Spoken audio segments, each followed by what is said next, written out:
All right, the magic number, 1,000,000. How can you get 1,000,000 people to pay attention to whatever is your next big idea? Everybody's got a big idea that I meet. And the problem is, like the saying goes, if a tree falls in the middle of the woods and there's no one there to hear it, does it make a noise? And I always say, who cares, right? So if you have the greatest idea in the world and nobody ever hears about it, you might as well, like Joel Salatin, my first mentor, said, it's better to do nothing for nothing than something for nothing. So if you come up with this good idea and it's all for nothing, it's really a waste. And most people don't understand, the psychological aspect of marketing. They say they do. They read a little book here, a little book there. But when it comes down to understanding heuristical patterns and understanding the 25 cognitive biases and really getting into those things, there's 103 logical fallacies in the average person's brain. So you add all that together, it's all about studying and knowledge. So I'm gonna give you guys a few little hacks here. I've been putting out this video series. People text me a lot. So this year using this stuff, I just checked some of the stats. We just passed 1 billion views, like 100 million people watching these videos.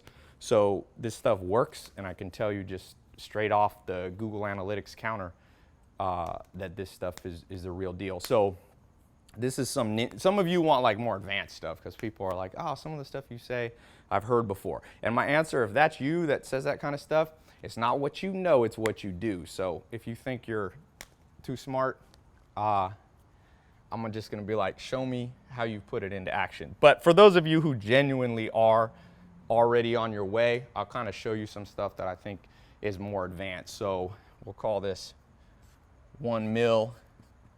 You could also call it 1 billion if you're really ambitious. How do you get a billion? And so I was alluding to this earlier. I'll draw like a little mind map, So like here's you. You've got the next big idea. You've got the next Snapchat. You've got the next Netflix. There's a good book called The Self-Made Billionaire by this Cohen guy, and he calls it the blockbuster idea. So an idea that can break out. Like Zuckerberg went from 4 people on the Facebook to then he dominated 60% of his school, Harvard. Then he jumped to all universities, and he had about 60% market share.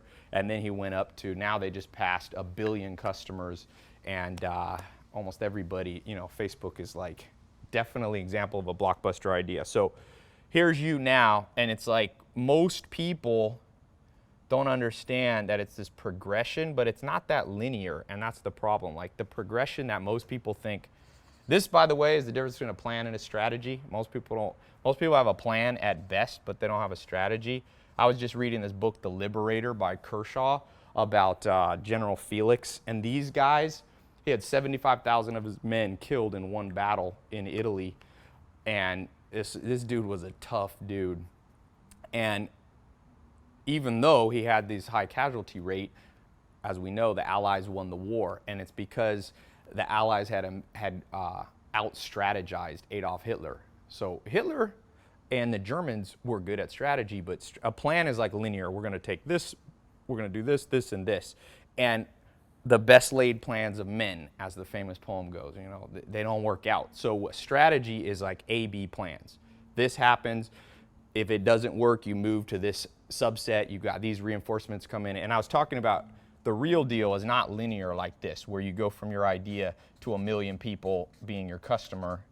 If you're an entrepreneur, if you're an artist, maybe you want to have 1 million people download your single. Maybe you are, somebody that's breaking out a franchise idea. You're a coach, a consultant, whatever it might be. Or, by the way, this is the progression. If you have a 9-to-5 job and you want to get a raise, this is the progression up the chain. If you're what I call an intrapreneur. The entrepreneurs start new things, intrapreneurs work with them. You can make money both ways. Not everybody's an entrepreneur. So wherever you are, the real deal, it's going to be more like branching. So heuristics is more this way. The real way humans decide things is a branching chain of events. And so good strategists are like chess players. There's trillions of permutations. And so whether it's your business plan or understanding the psychology of how people decide things. I always say humans are smart and stupid at the same time.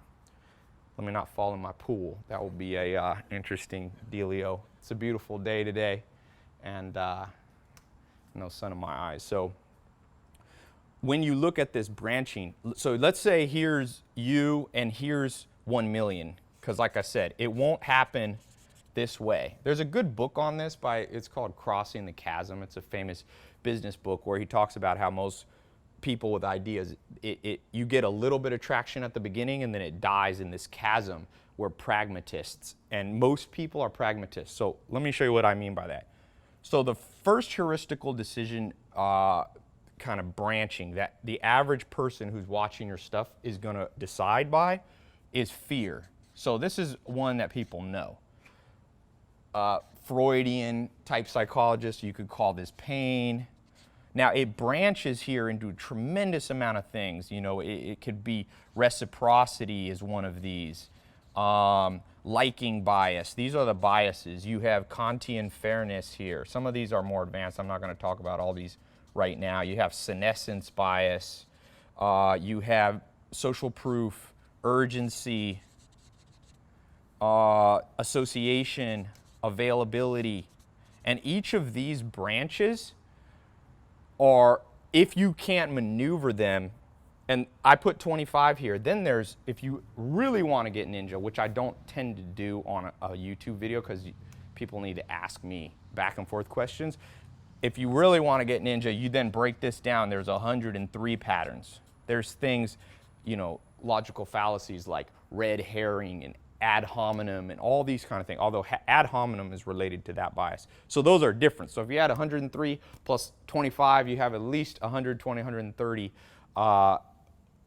You could call them landmines. So you could call them biases, whatever you want to call them. So let me tackle the first and most important one. When you come up and hit up an investor, let's say you get on Shark Tank. My buddy's here, and he was working with a guy that just got on Shark Tank. I won't say who it is. The show's not out, so it's confidential. But so you get on there.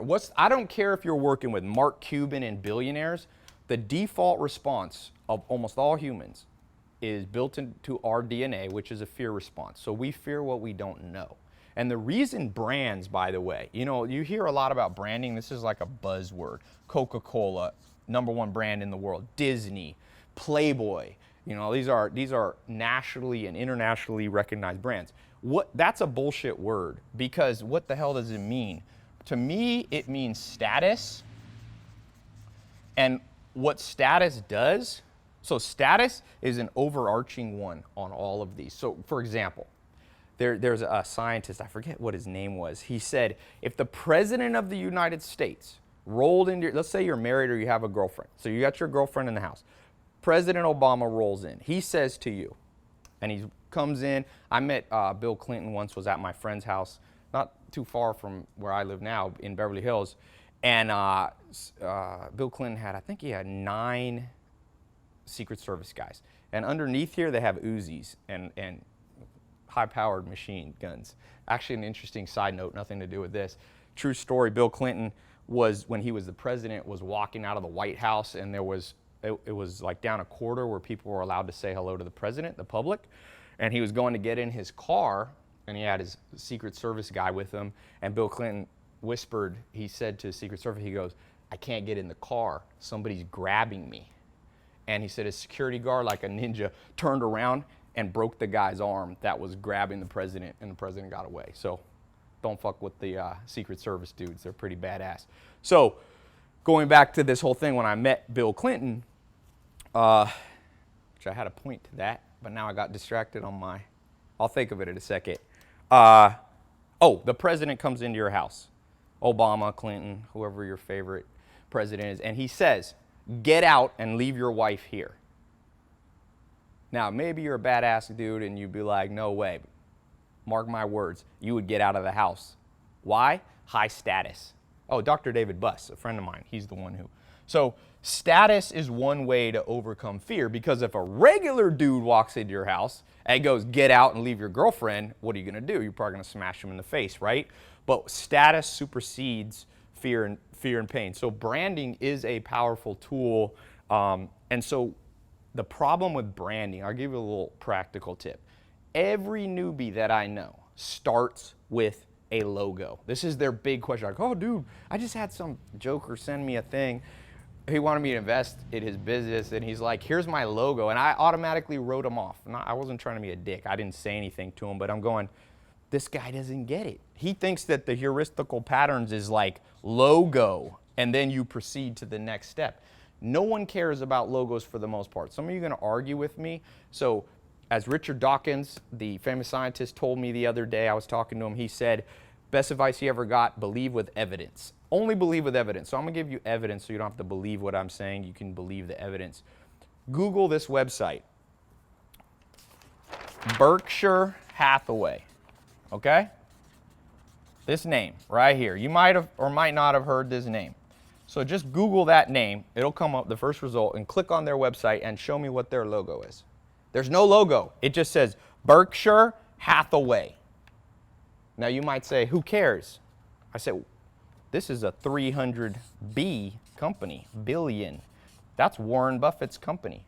That's the parent company. The only thing bigger than this is Walmart and Apple. I don't even think Amazon. 300 billion market cap, no logo. You know why? Because Warren Buffett has status. He doesn't need a logo. So a logo is something you need. I heard a guy talking about before the fight with Mayweather and Pacquiao. Somebody was going, Mayweather's a bitch. And I saw it on some random website. And somebody's like, why do you say that? And he goes, do you think Mike Tyson needed bodyguards to pick up his kids at elementary school?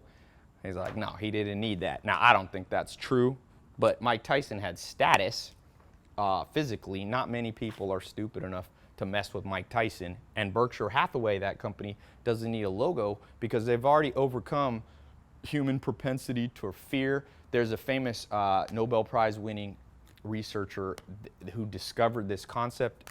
Okay, so there's he didn't call it fear, obviously, but there's all kinds of things that people want to do, you know. This, and you end up, by the way, sorry, my R, with adverse selection in life, which is a whole nother conversation. But people are risk averse. This is Nobel Prize Science 101. And so brands alleviate that. Let's say McDonald's, crappiest food in the world, right? You ever seen Super Size Me, right? The guy goes in, he tells his doctor, I'm going to eat supersized McDonald's food every single day. What do you think the outcome? And the doctor does his blood test at the beginning, and the doctor says to him, he says, you know what? I think this is going to negatively affect your cholesterol a little bit, you know, you won't, but it'll be okay. You can reverse it. If you watch the movie, Morgan Spurlock's his name. A month into it, he goes back to his doctor. He's been eating three times a day, supersized food. And the doctor comes out. It's the funniest scene in the movie. And it's all real. It's like not scripted. The doctor goes, you have to stop. You're going to die. You have already done irreversible damage to your liver and all this. And so McDonald's, though, still sells billions and billions of burgers. You know why? Because it's not just branding, it's status. Now, let's just take McDonald's because I'm talking about it. What does the McDonald's sign say? Billions and billions served. And I'm not just picking on McDonald's. This goes for, there's all kinds of crappy food, okay? I'm not an anti. I feel like one day McDonald's, big corporate hitman, going to come for me. So let me spread the lack of love across Taco Bell, Burger King, Wendy's, and blah blah blah. So, but billions and billions, that's a psychological mind fuck on you when you drive by that store and you see billions and billions. Boom, what heuristic is that? Well, it's right here, social proof. It's also, so they're showing if billions of people have eaten it, then you shouldn't be risk averse. So they move you down the chain. And they move you, bop, bop, bop, bop, bop, bop. You can do all kinds of things. Remember, McDonald's has the McDonald's House, which is the charity. What's that? Kantian fairness. Immanuel Kant, one of the greatest philosophers centuries ago, said that humans have an innate sense of fairness, which goes along with reciprocity. So you go, McDonald's, sure, 70% of kids are fat in the world, but McDonald's makes hospitals to treat them. So I guess that makes up for getting them fat to start with. So that's a reciprocity play and a liking play, and you can move through all of these things. Like I said, I don't have time because I actually have to go in a second, and I got some guests here. Thank you for their bored listening to me babble. But I'm going to do a talk I decided to do one, and I'll show you how you can move things down the chain in a lot more advanced way. And maybe I'll have time in that talk. So there should be a little link here above, below. Click the link. It's a free talk, don't worry. You can watch it on your good old, where did I put my phone? On your phone, on computer. You can watch it in 40 different countries. So if you have an idea, I'm gonna go through some practical things, and I'll also, this is the ninja stuff. And I definitely won't have time to go through the 103, but I'll do a few. It's a live talk, so you can ask me questions. Last time it was interesting. We started blowing up my chat, like it would take down my site because too many people were asking. And so we put on this third party, like enterprise chat, and we blew that up. So we had to take that one off. So if you ask too many questions, so submit a smart question, maybe rewatch this video and see something. I'll take a handful of questions. These ones I've never talked about, the logical fallacies, but man, if you break these down, listen, most people are the bitch of their own brain. And it's because not only do they get mind fucked by brands that are trying to push false status on them, but they also don't understand these logical fallacies. If you don't believe me, ask anybody you know. Ask them what ad hominem is. Ask them what a red herring argument. By the way, this is the problem in the school system. What's the best thing a school could teach you to do? Not social studies. I remember social studies. It's just like, what a waste. And here's the problem. You know the problem with traffic? So this is LA, this is Beverly Hills, but the problem in traffic, economists say, is that if you're driving and it takes you an extra 15 minutes because the roads were laid out stupidly, okay? That wasted 15 minutes of your time, but there's 13 million people in LA. Times 15 million, you end up with an economy. Everybody's like, what's wrong with the economy? I'm like, because we waste what we've been given. Seneca, the great Stoic philosopher, said, it's not that we don't have enough time in life, it's just we don't use it right. So think about school system, your education. I dropped out of college, maybe you went to college. Where the hell was this class? This is the class to have. There is nothing. If you have kids or you want to, or you have employees, you get this down and they go literally from average status. And I'm not talking about just materialistic stuff. All this stuff is cool, you know, but remember, I'm still grounded. I grew up on a farm for 10 years of my life. I lived for 5 years with bucket toilets, no electricity. So when people start saying, oh, are you getting soft? Maybe I am, but I ain't that soft. So for those of you, when I say status, what I'm going to be showing you is true status is, I was talking, some of you might have seen where I was talking to Tim Grover about his book Relentless. And he has real status. Michael Jordan goes, the best trainer in the world. Kobe Bryant goes, the best, the best, the best. And it's not, it's deserved status. So I'm going to show you how to deserve more. As Charlie Munger says, who, by the way, is the business partner of Berkshire Hathaway, of Warren Buffett, he says to get what you want in life, you have to deserve what you want. The world's not yet a crazy enough place to reward a whole bunch of undeserving people. So this kind of stuff is how you deserve more. Like, most people don't even know who Immanuel Kant is. Maybe they have a vague recollection from Philosophy 101 if they got lucky. But the only reason you want to know who Kant is in reality, unless you want to be just academic about it, is how can you utilize the great minds of all time? You know, people ask me why I read a book a day, why I did a TEDx talk on that. I'm like, well, I'll put it better than I can put it. Will Smith. Everybody knows who Will Smith is. By the way, he has real status. Billions of people have seen his movies. And somebody asked him, what do you need to do big things in life? He said, 2 things. You have to be able to run and read. You have to be able to run because when your lungs are about to explode and you push through it anyway, he said, that makes you a man or a woman. You know, you can push through, and then you can push through in other situations. And he said, you have to read because a lot of smart people have done shit before you, and if you ignore them, you're too cocky. And by the way, one of the biggest biases, in fact, if you read the new book by, oh shit, what was the head of the Federal Reserve for so long? Greenspan, Alan Greenspan's new book, he says the #1 bias of humans is over-optimism. So a lot of times I'll do these free talks and people will be like, I don't need to know that. Bullshit. Of course you need to know this. There's not many people in the world that'll ever share this with you because there's not that many people that know this because I've traveled to 51 countries trying to learn this from people, and I learned one or two from a mentor here and one or two, but people don't pull them all together. So if you want me to pull them all together, I'll share with you. If you're already doing some big things, you're already making $1 million or 100 grand, or you wish you had $1 million, but you're broke now. I call those wanters and wishers. If you want to move from a wanter and wisher to somebody who actually does something, click the link, and I'll see you. It'll show you, it'll translate it into your local time, because we got people all over. I quit putting the actual times because people are like, what is it in Albania and Thailand? So I'm like, click the link. We got these fancy things called computers that will figure out the time for you, and then it's free. And only thing I'll ask for you, don't show up not prepared. You know, I got to hang out with Arnold Schwarzenegger the other day, and at his movie premiere, movie for Maggie, and talking to him a little bit. And one of the things he says that cracks me up, he goes, because he still works out in Venice, right? He's still a big dude. If you put your arm around Arnold, it's still like a sheath of muscle, and he's in his 60s. And Arnold goes, you know, I see people working out at Gold's Gym in Venice, and I see them texting. And I go, they ain't never gonna have muscles. He goes, you either work out or you text. You don't do the same thing. So when you click the link and you show up, either show up or, you know, go like people's pictures on Instagram. Don't try to do both, because this stuff's too complicated. I already lose people when I have them in a room.